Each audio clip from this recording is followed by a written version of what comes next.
गया में जयंत चौधरी डॉक्टर प्रेम कुमार के समर्थन में भरी हुंकार, बोले मोदी नीतीश की जोड़ी बिहार के विकास की कुंजी। राष्ट्रीय लोकदल आरएलडी के राष्ट्रीय अध्यक्ष एवं भारत सरकार के राज्य मंत्री स्वतंत्र प्रभार जयंत चौधरी ने गया विधानसभा क्षेत्र में एनडीए प्रत्याशी डॉक्टर प्रेम कुमार के समर्थन में एक महत्वपूर्ण प्रेस वार्ता को संबोधित किया। यह कार्यक्रम एनडीए के मुख्य कार्यालय शादी घर गया में आयोजित किया गया, इसमें बड़ी संख्या में कार्यकर्ता, स्थानीय जनप्रतिनिधि और पत्रकार उपस्थित। इस अवसर पर जयंत चौधरी के साथ राज्यसभा सांसद सुरेंद्र नागर, पूर्व सांसद एवं आरएलडी के राष्ट्रीय महासचिव संगठन त्रिलोक त्यागी तथा प्रवक्ता धनंजय गिरी भी उपस्थित रहे। कार्यक्रम के प्रारंभ में एनडीए प्रत्याशी प्रेम कुमार ने माननीय मंत्री जयंत चौधरी का अंगवस्त्र और फूलों का बुके देकर स्वागत किया। युवा और विकास का विजन जयंत चौधरी ने कहा कि बिहार के बच्चे देश का भविष्य है। यहाँ की मिट्टी में मेहनत, संघर्ष और प्रतिभा की खुशबू है। यदि उन्हें सही मार्गदर्शन और अवसर मिले तो वे पूरे भारत का नाम रोशन कर सकते। उन्होंने प्रधानमंत्री नरेंद्र मोदी की नेतृत्व की सराहना करते हुए कहा कि केंद्र सरकार ने बिहार को शिक्षा और कौशल विकास के क्षेत्र में कई महत्वपूर्ण सौगातें दी है। उन्होंने बताया कि गया जिले में भारत सरकार और द्वारा कई शिक्षण संस्थान, प्रशिक्षण संस्थान, कौशल विकास केंद्र और सड़क रेल परियोजनाएं चलाई जा रही है, जिनका उद्देश्य क्षेत्र में रोजगार और विकास के अवसर बढ़ाना है। उन्होंने इसके अलावा एनडीए सरकार के अन्य विकास कार्य का भी लोगों को बताकर जागरूक किया और स्थानीय उम्मीदवार को भारी मतों से विजय बनाने के लिए अपील भी किए हैं। इस न्यूज़ का अधिक लाइक कीजिए, शेयर कीजिए, सब्सक्राइब कीजिए। सौभाग्य है कि गया की ऐतिहासिक धरती पे, पावन भूमि पे मैं आया हूँ, आपसे संवाद कर रहा हूँ। मीडिया के हमारे बुद्धिजीवी बंधु यहाँ उपस्थित हैं। आपके माध्यम से मैं संदेश देना चाहता हूँ। पहले तो जो पहले चरण में 121 सीटों पे मतदान आज हो रहा है, मैं बधाई देता हूँ बिहार के इस पहले चरण में भाग ले रहे सभी मतदाताओं को, और सभी अपने मताधिकार का जरूर प्रयोग करें। शांतिपूर्ण चुनाव हो रहा है, ये अच्छे शुभ संकेत हैं लोकतंत्र के। आने वाले 11 नवंबर को 122 विधानसभा में यहाँ की जनता जनार्दन को चयन करना है। जितना मैं जानता हूँ बिहार के रगों से यहाँ के किसान, यहाँ के नौजवान, यहाँ के व्यापारी, यहाँ के उद्यमी, यहाँ की महिलाएं, यहाँ के मतदाता क्या चाहते हैं, मैं विश्वास के साथ कहता हूँ कि बिहार के जहन में, बिहार के आम लोगों के दिल में एक बात बैठी है कि एनडीए सरकार है तो बिहार का उद्धार है। एक गवर्नेंस का ट्रैक रिकॉर्ड, सुशासन का ट्रैक रिकॉर्ड, परफॉर्मेंस, प्रधानमंत्री जी का बिहार से लगाव, गया से लगाव, गया के प्रति, गया की इस भूमि के प्रति श्रद्धा, जो अपने परिवार की जो रीति रिवाजों के अनुरूप जो क्रियाएं होती हैं वो भी प्रधानमंत्री जी ने दर्शन करने गया के इस धरती पे आए, तो वो एक संकेत। और नीतीश जी के नाम से मुझे लगता है कि जन जन वाकिफ़ है, उनके काम को लोगों ने देखा है, सराहा है। कई मामलों में बिहार फर्स्ट, ऐतिहासिक तौर पे देश को पहले राष्ट्रपति बिहार की इस धरती ने दिया। देश में कई चीज़ें ऐसी हैं जो पहला काम बिहार में हुआ।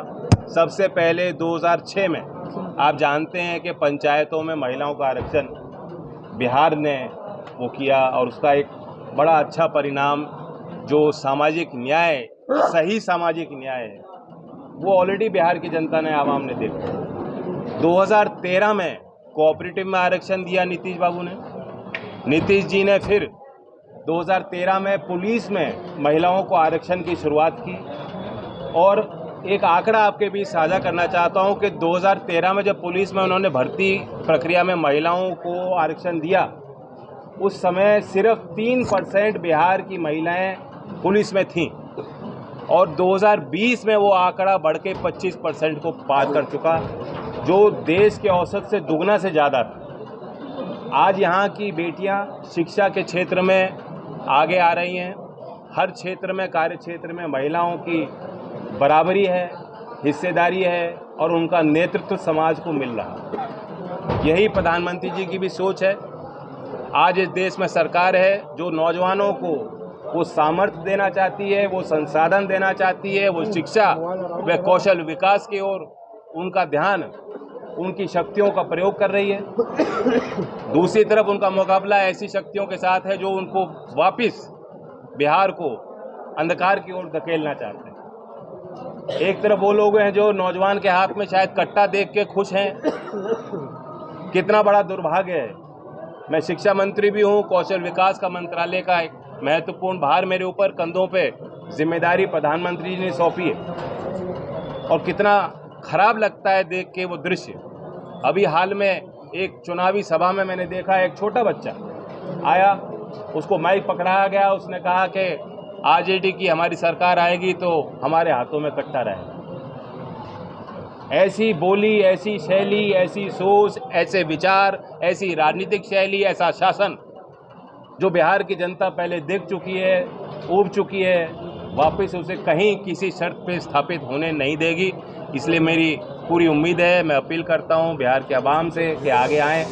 11 नवंबर को प्रेम जी को आपने देखा है, पहचाना है, और क्योंकि ये किसानों की धरती, बिहार ने, मैंने कहा कि कई फर्स्ट काम किए हैं बिहार ने क्रूरता का भी विरोध किया, क्रूर शासन को उखाड़ के फेंकने में, संपूर्ण क्रांति के नारे को दिल दिमाग में बैठाने में। जब बिहार के नौजवानों ने करवट ली तो देश बदला, और कांग्रेस की दमनकारी नीति का विरोध करने वाला बिहार आज भले सामाजिक न्याय की बात करते हो, लेकिन मंडल आयोग की सिफारिशों को लागू नहीं, जिस पार्टी ने नहीं करने दिया, उसको भी बिहार की जनता ने करीब से देखा। और मैं आपको बता दूं कि चौधरी चरण सिंह, जो किसानों के नेता, प्रधानमंत्री, मुख्यमंत्री कई बार रहे, बड़ी जिम्मेदारियां उन्होंने देखी, सामाजिक न्याय की बात उन्होंने की, और आज भी गांव देहात में, बिहार के घर घर में आप जाएंगे, देखेंगे कि लोगों ने उनकी तस्वीर अपने घरों में भी लगा के रखी। तो इसलिए चौधरी चरण सिंह को भी सम्मान देने वाली एक पार्टी ऐसी एनडीए की, हमारे घटक दल सब ने मिलकर एक कोशिश की। प्रधानमंत्री जी का वो विजन था, उनकी सोच थी, और राष्ट्रपति के हाथ से जब वो अवार्ड दिया गया, जो सर्वोच्च नागरिक अवार्ड है, वो मेरे हाथों में भारत रत्न उन्होंने सौंपा। मैं समझता हूँ कि वो मैंने बिहार के किसानों के सम्मान में वो अवार्ड लिया है, और उसका भी ख्याल बिहार के किसानों को रखना चाहिए कि एक तरफ आपने देखा एनडीए के मैनिफेस्टो को मैंने पढ़ा है, समझा है, किसानों को बहुत बड़ी सौगात देने जा रही सरकार। आपके आशीर्वाद से सरकार बनेगी तो माननीय कर्पूरी ठाकुर जी के नाम से भारत रत्न उनको भी दिया गया है, चौधरी चरण सिंह जी के साथ साथ उन्हीं के नाम से किसान सम्मान निधि को यहाँ बढ़ाया जाएगा। 1 लाख करोड़ का कृषि के क्षेत्र में एग्री इंफ्रास्ट्रक्चर को खड़ा करने के लिए निवेश होगा, ताकि बिहार के किसानों की जो भी फसल है उसे वाजिब मूल्य मिले। आज मखाना, जो बिहार की एक बड़ी उपज है, जिसकी तरफ किसी का ध्यान नहीं था, उसका एक्सपोर्ट हो रहा है।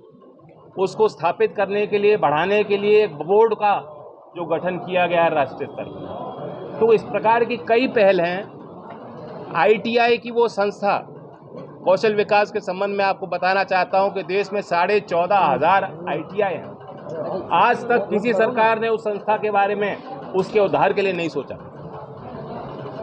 प्रधानमंत्री जी ने हाल में दीक्षांत समारोह में आईटीआई के देश भर के उन छात्राओं को, जो प्रतिभाशाली, हमारी बेटियां, हमारे बच्चे जो टॉप कर रहे हैं आईटीआई की संस्था को, बुला के मंच पे प्रधानमंत्री जी ने 45 ऐसे टॉपर की पीठ थपथपाई और अपने हाथों से उनको प्रमाण पत्र दिया, सर्टिफिकेट दिया। 60,000 करोड़ की एक महत्वाकांक्षी परियोजना बनाई गई है, जिसमें सरकारी आईटीआई में निवेश हो। आज़ादी के बाद तक से अब तक कभी भी ऐसी परियोजना, ऐसी योजना किसी भी सरकार ने नहीं बनाई जहां आईटीआई में उद्धार हो। और इसलिए क्योंकि आज ग्लोबल डिमांड है, बिहार के लोग जहां भी जा रहे हैं अच्छा काम कर रहे हैं। बिहार के नौजवानों की मेहनत, यहाँ की बेटियों की मेहनत अब रंग ला रही है। उनके हुनर को, उनके सामर्थ्य को, जो उनकी कर्तव्य निष्ठा है, काम करने का तरीका है, अनुशासन है, उसका लोहा दुनिया ने माना है। जर्मनी हो, जापान हो, यूरोप, बाहर के जो देश हैं, वो देश की युवा शक्ति को पहचान रहे हैं, भारत की युवा शक्ति को चाहते हैं कि उनको भी अवसर मिले, और वो प्रशिक्षित नौजवानों को चाहते हैं कि उनके यहाँ आके वो काम कर पाए। इस ओर किसी सरकार ने कोशिश नहीं की। आज जो भी अंतर्राष्ट्रीय स्तर पे करार हो रहे हैं, प्रधानमंत्री जी की सोच है कि सबसे पहले वो शर्त रखते हैं कि कौशल विकास को भी उसमें एक बिंदु बनाया जाए। तो ये सारी चीज़ें एक चीज़ निकल के सामने आती है कि पीएम का विजन है युवा प्रतिभा को बढ़ाना। आज विपक्ष के पास एक ही मुद्दा है, वो चाहते हैं कि जात पात में लेकर इस देश को अंधकार की ओर ले जा रहे हैं।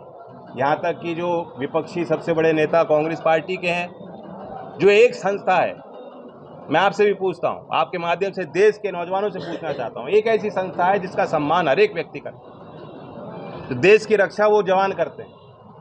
उस जवान के सीने को देख के हम सबका सीना चौड़ा होता है, हम गर्व करते हैं कितनी बहादुरी से वो मुकाबला कर रहे हैं। अभी जो ऑपरेशन हुआ उसमें अगर भारतीय सेना, भारतीय वायुसेना, थल सेना और वायुसेना ने प्रमुख तौर पे उस पर जो जवाब दिया, अगर उस संस्था का भी कोई सम्मान नहीं कर सकता तो मुझे लगता है भारतीय राजनीति में उसे कोई जगह नहीं मिलनी चाहिए। इंडियन आर्मी को भी अपनी जातिवादी सोच में धकेलना, मुझे लगता है इससे घटिया काम, इससे घटिया कोई बात की नहीं जा सकती, और उसका भी दंड उनको मिलना ही चाहिए। वो भी जनता जनार्दन तय करे किस प्रकार की सोच आज भारतीय राजनीति में आगे बढ़ रही है। हमारे पार्लियामेंट परिसर में, पार्लियामेंट के बाहर खड़े होके हम सब सोचते हैं कि आज जो विश्व में उठापटक चल रही है उसमें भारत बढ़ चढ़ कर आगे आ रहा है। भारत का व्यापार दुनिया में बढ़ रहा है, भारत की अर्थव्यवस्था मजबूत हो रही है। एक तरफ इस देश में वो लोग हैं जो मेहनत कर रहे हैं इसके लिए, प्रयास कर रहे हैं इसके लिए, जूझ रहे हैं। दूसरी तरफ हमारे नेता हैं पार्लियामेंट के परिसर के बाहर खड़े होकर कहते हैं कि Indian economy is dead, Bharat की अर्थव्यवस्था मर चुकी है। ये किसी भारत के दुश्मन की बोली नहीं है, भारत के विपक्षी पार्टी कांग्रेस के सबसे बड़े नेता की ये बोली है। तो अगर ये सोच आप रख रहे हो तो इसका कोई उपाय नहीं है, सीधा उपाय जनता के हाथ में है। 11 नवंबर में दो टूक में कहना चाहता हूँ, बिहार के लोग दोबारा नीतीश जी की सरकार, एनडीए के 5 घटक दल जो एक होकर लड़ रहे हैं उनको जिताएं, और शुरुआत होगी कि आप प्रेम कुमार जी को दोबारा यहाँ जिता कर भेजें ताकि पटना में दोबारा ये विधायक भी बने और बड़ी जिम्मेदारी इनको मिले, और साथ मिलकर बिहार में 21वीं सदी में देश की मुख्यधारा में उसको स्थापित करें। और हम आरएलडी के तौर से, क्योंकि मैं राष्ट्रीय अध्यक्ष हूँ, मैं अपने पार्टी के कार्यकर्ताओं से अपील करता हूँ, चौधरी चरण सिंह जी को मानने वालों को, चौधरी अजीत सिंह जी को आपने करीब से देखा, सभी कार्यकर्ताओं को, समाज में जो लोग हैं, मैं आपसे फिर आग्रह करता हूँ कि सभी जो आरएलडी और जो चौधरी चरण सिंह को मानते हैं वो एनडीए में पुरजोर प्रयास करें और एक होकर एनडीए को जिताएं। Thank you. पूछिए साहब।